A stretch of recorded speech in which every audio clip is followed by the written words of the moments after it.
Friends, और अपन ने जो अपनी सेकेंड ईयर की केमिस्ट्री थी उसके अंदर 5th यूनिट स्टार्ट कर दी थी। ठीक है, अब जो 5th यूनिट थी उसमें थी इलेक्ट्रोकेमिस्ट्री, वैद्युत रसायन सेकंड पढ़ रहे थे, जिसके अंदर अपन ने डैनियल सेल डेफिनेशन ये पढ़ लिया था। और आज अपना टॉपिक रहेगा, एक तो रहेगा उत्क्रमणीय सेल और एक रहेगा अनुत्क्रमणीय सेल।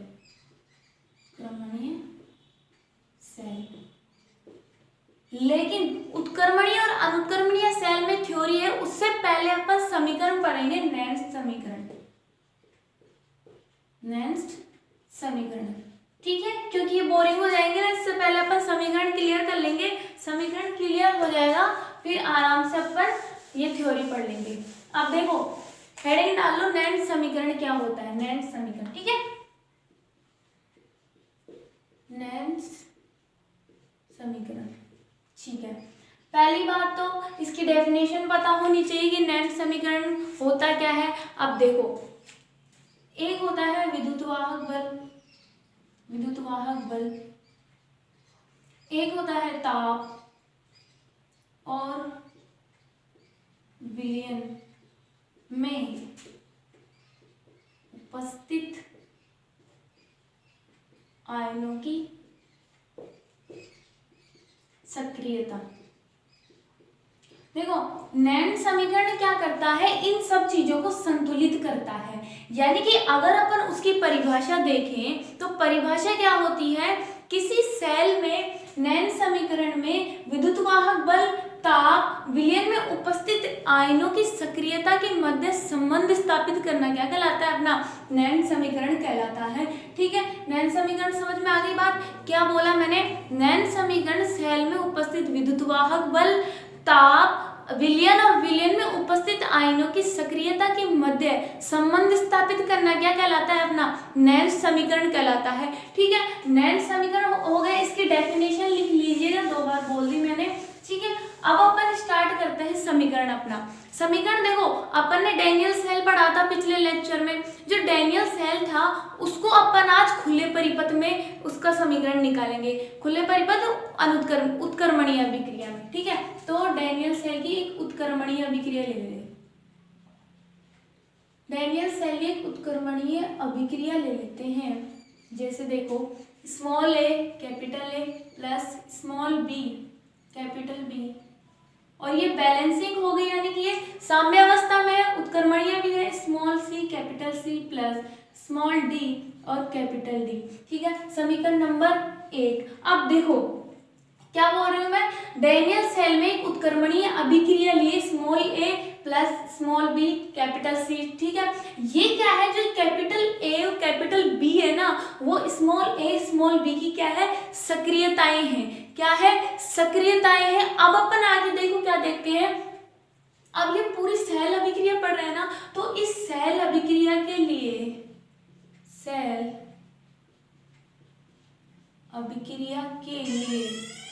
अभिक्रिया के लिए अपन क्या देखते हैं, मुक्त ऊर्जा परिवर्तन।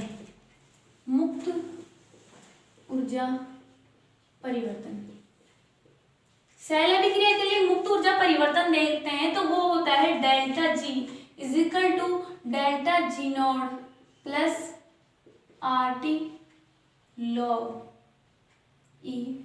और ये जो सक्रियताएं हैं, सक्रियता की घात के रूप में लग जाएगी, तो सक्रियताएं लिखेंगे अपन, स्मॉल ए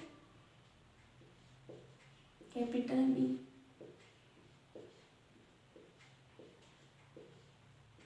ठीक है, यहां तक चीज क्लियर है। अब अपन को पता होना चाहिए कि डेल्टा जी क्या होता है और डेल्टा जी नोड क्या होता है। तो डेल्टा जी होता है जो अपना जो विलयन है उसमें उपस्थित जो इलेक्ट्रोड है उसकी जो मुक्त ऊर्जा है वो होता है डेल्टा जी। तो क्या होगा, इलेक्ट्रोड की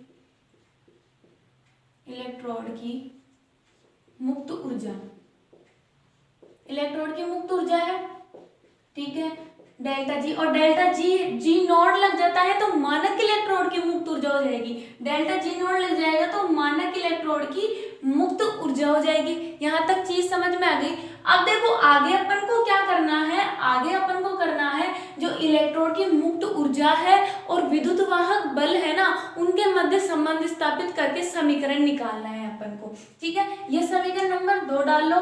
देखो अब क्या लिखना है नेक्स्ट, कि मुक्त ऊर्जा किसकी, इलेक्ट्रोड की मुक्त ऊर्जा व सेल के विद्युत वाहक बल में संबंध निकालना है। जब अपन इसका मान क्या हो जाएगा, जब अपन इसकी ऊर्जा और विद्युत वाहक बल में संबंध निकालेंगे तो डेल्टा जी हो जाता है -NFE और डेल्टा जी नोट हो जाता है -NFE नोट। अब देखो n क्या है, f क्या है और e क्या है, ये तीनों चीजें पता होनी चाहिए कि n क्या है। n जो अपने विलियन अपन ने क्या लिया था, अपन ने ये लिया था डैनियल सेल।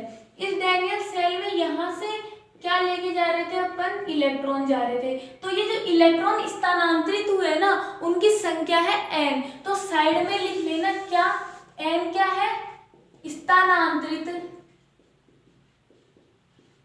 n क्या है, स्थानांतरित इलेक्ट्रॉनों की संख्या, इलेक्ट्रॉन की संख्या है। ठीक है, n क्या है, स्थानांतरित इलेक्ट्रॉनों की संख्या। अपन विद्युत वाहक बल और इलेक्ट्रॉन की मुक्त ऊर्जा के मध्य संबंध स्थापित कर रहे हैं। और f क्या है, यहाँ पे f होता है फैराडे, और फैराडे का मान होता है 96,500। क्या होता है, फैराडे का मान होता है, जो बाद में अपन सक्रियता और सांद्रता के मध्य संबंध स्थापित करेंगे ना, जब ये मान अपने काम आएगा। और E क्या होता है, E होता है यहाँ पे इलेक्ट्रोड विभव। ठीक है, और E नॉट है तो मानक इलेक्ट्रोड विभव हो जाएगा। ठीक है, क्या बोला मैंने, डेल्टा जी और विद्युत वाहक बल के मध्य संबंध स्थापित किया, जिसमें n होता है स्थानांतरित हुए इलेक्ट्रॉनों की संख्या, f होता है फैराडे जिसका मान बता दिया है, और E नोड होता है या E होता है इलेक्ट्रोड विभव। ठीक है, यहाँ तक चीज क्लियर हो गई। ये तीनों चीज क्या होती है, ठीक है, इनको लिख लेना। ओके, अब देखो, अब अपन को क्या करना है, ये पूरा है समीकरण नंबर 3। समीकरण 3 का मान अपन समीकरण 2 में रखेंगे। क्या, समीकरण 3 का मान अपन समीकरण 2 में रखते हैं। तो देखो डेल्टा जी की जगह -n लिख लो ना, समीकरण 3 का मान 2 में रखने पर, समीकरण 3 का मान समीकरण 2 में रखेंगे तो डेल्टा जी की जगह क्या आ जाएगा, -NFE is equal to -NFE nought, -NFE nought plus RT log E, और ये जो सक्रियता है वो ऐसे कैसे आ जाएगी,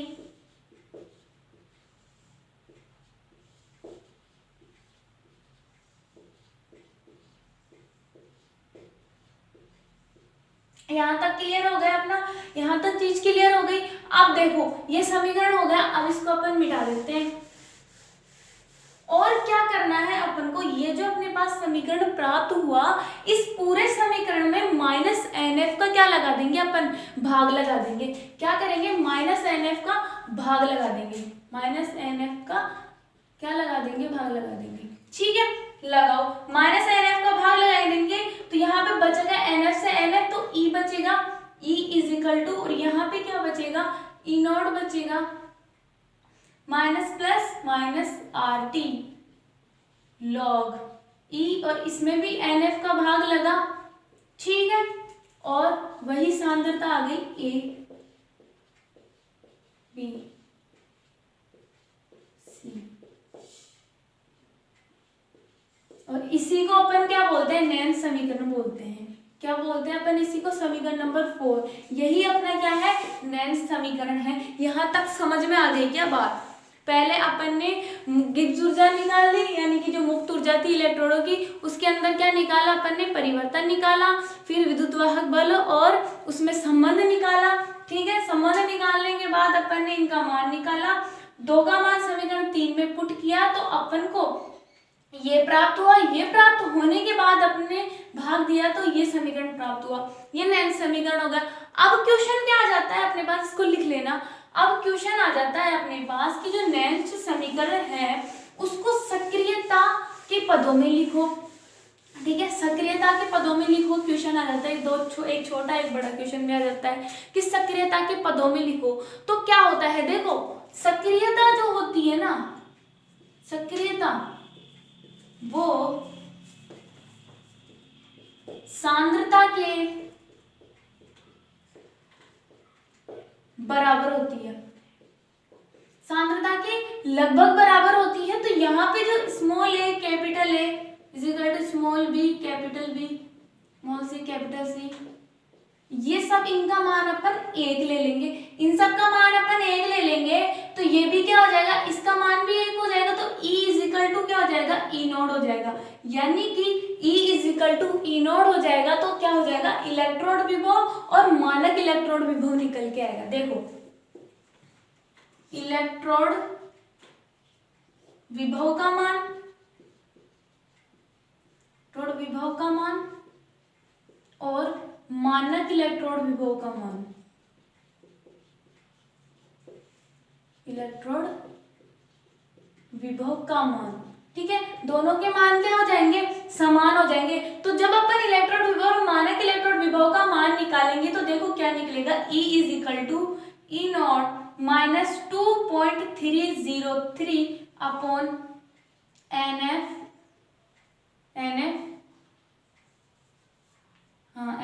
RT log E।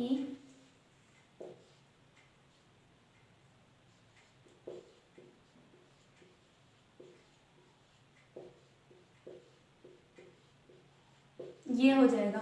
ठीक है, ये जो समीकरण आ गया। अब अपन ने क्या करना है, अपन ने इसको सक्रियता का मान निकालना है तो अपन को यहाँ पे टेम्परेचर भी रखना पड़ेगा, R का मान भी रखना पड़ेगा, ताप का मान भी, क्योंकि अपन को इन सबके मध्य क्या स्थापित करना है, संबंध स्थापित करना है। संबंध स्थापित करना है तो अपन को T का मान भी पता होना चाहिए और R का मान भी पता होना चाहिए और F का मान भी पता होना चाहिए ना, होना चाहिए। तो अपने F का मान क्या बताया था मैंने, 9500। ठीक है, R का मान लिखेंगे और T का मान लिखेंगे। R का मान देखो कितना होता है, R का मान होता है 8.314 और T का मान होता है 298। ये चीज याद रखने की है। क्या है ये चीज याद रखने की, याद हो जाएगा ये। तो कुछ नहीं करना, मान पुट करना है अपने को यहाँ पे। इस समीकरण को अपन यहाँ लिख देते हैं, E is equal to E not.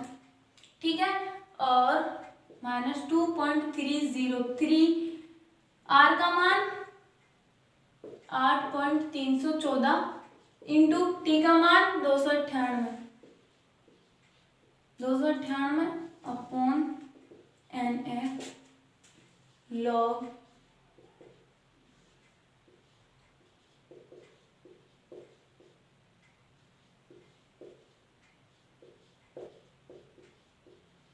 ठीक है, ये चीज हो गई। अब जो मैथ वाले बच्चे हैं वो क्या करेंगे, फटाफट इसको सॉल्व करेंगे और बाय वालों तो ऐसे ही फटाफट सॉल्व करने में इंटेलिजेंट है। तो E का मान क्या हो जाएगा, E is equal to E not minus क्या हो जाता है 0.0591। बाय वाले तो याद करके जाते हैं सारे कि ये नाम है, बस दिखते ही छाप के आना है, और मैथ वाले निकालने में रह जाते हैं। ऐसा कुछ नहीं होता। और ठीक है, ये हो गया आपका समीकरण 5 डाल लो इसको, और समीकरण 6 ये होता है सक्रियता के पदों में नैन्थ समीकरण अगर आता है पूरा बड़ा क्वेश्चन तो आपको ये पूरा करके आना है। और अगर 2 नंबर में क्वेश्चन आ जाता है कि नैन्थ समीकरण पे टिप्पणी लिखो तो आप इतना करके आ सकते हैं। यहाँ तक चीज क्लियर हो गई। किसी को अगर नैन्थ समीकरण ढंग से समझ में नहीं आया ना तो वीडियो पीछे करके देख लेना। अभी तो आगे बहुत पढ़ेंगे अपन, आगे अभी तो अपन को उत्क्रमणीय सेल पढ़ने हैं और अनुत्क्रमणीय सेल पढ़ने हैं। तो देखो आराम से बैठ के देखो, बहुत बड़ा है आज का वीडियो। ठीक है, अब देखो उत्क्रमणीय सेल क्या होते हैं और अनुत्क्रमणीय सेल क्या होते हैं। देखो उत्क्रमणीय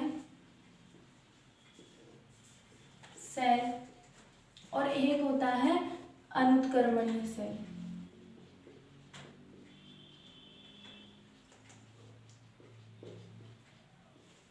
एक चीज होती है विद्युत वाहक बल, विद्युत वाहक बल।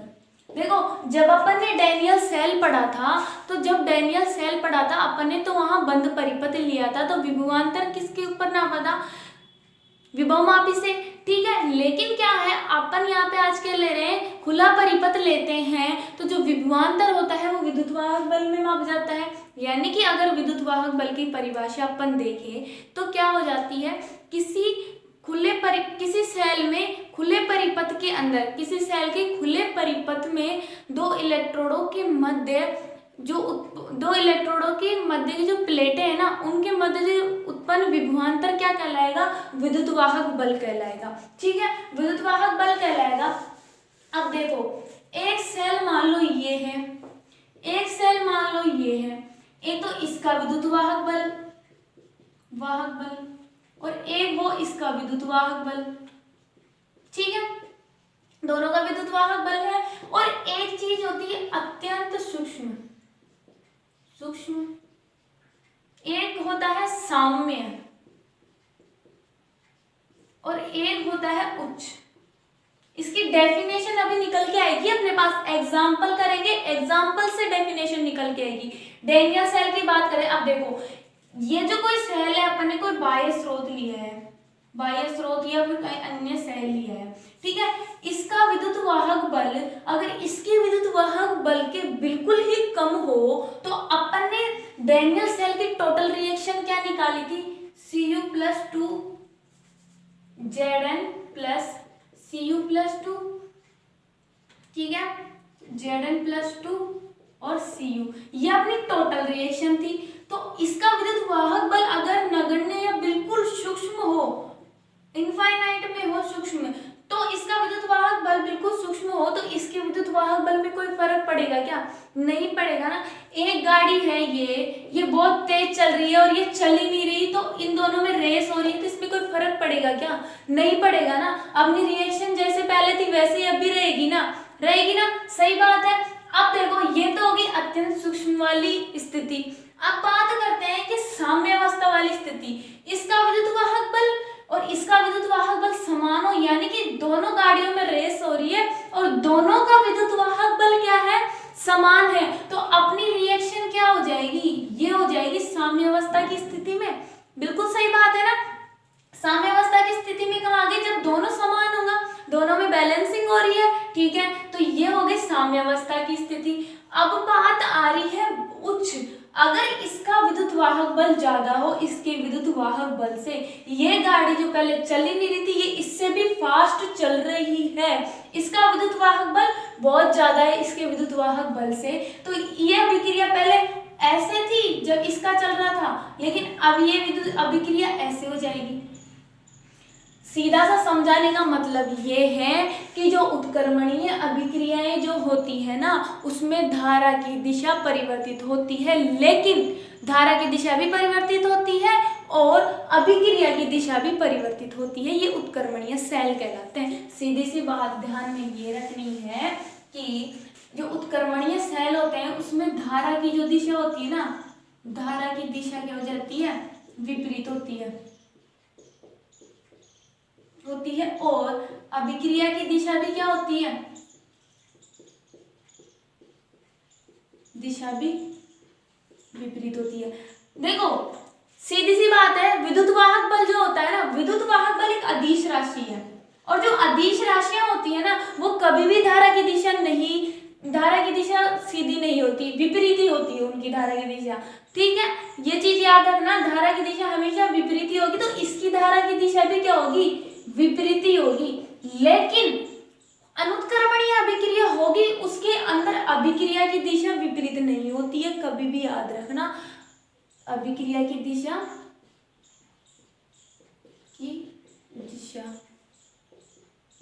अपरिवर्तित,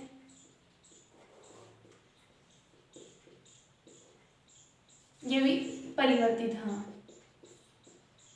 इसमें अभिक्रिया की दिशा परिवर्तित होती है, लेकिन इसमें अभिक्रिया की दिशा परिवर्तित नहीं होते हैं। अरे जब अपन ऑर्गेनिक केमिस्ट्री भी पढ़ते हैं तो अनुत्क्रमणीय अभिक्रियाएं जो पढ़ते हैं वो सीधी सीधी चलती है, लेकिन रेजोनेंस वगैरह पढ़ते हैं उसके अंदर से टेढ़ी मेढ़ी भी तो चलती है। तो वो उत्क्रमणीय और अनुत्क्रमणीय वो अभिक्रियाएं होती हैं। यहाँ पे बस सेल लगाना है, डेफिनेशन वही होती है उत्क्रमणीय और अनुत्क्रमणीय। जैसे अपन वो आइस और वाटर में करते हैं कि उत्क्रमणीय है, दही और छाछ, दही और दूध में करते हैं तो कि वो अनुत्क्रमणीय अभिक्रिया है। वैसे ये अनुत्क्रमणीय सेल है, इनकी धारा की दिशा तो विपरीत होती है, साथ में अभिक्रिया की दिशा भी परिवर्तित होती है या फिर परिवर्तित हो रही थी, क्योंकि इसमें तो सीधी जा रही थी, इसमें साम्यावस्था में आ गई, उच्च में इधर आ गई, दिशा तो परिवर्तित थी। लेकिन अनुत्क्रमणीय जो अभिक्रिया होती है ना उसमें ऐसा कुछ नहीं होता।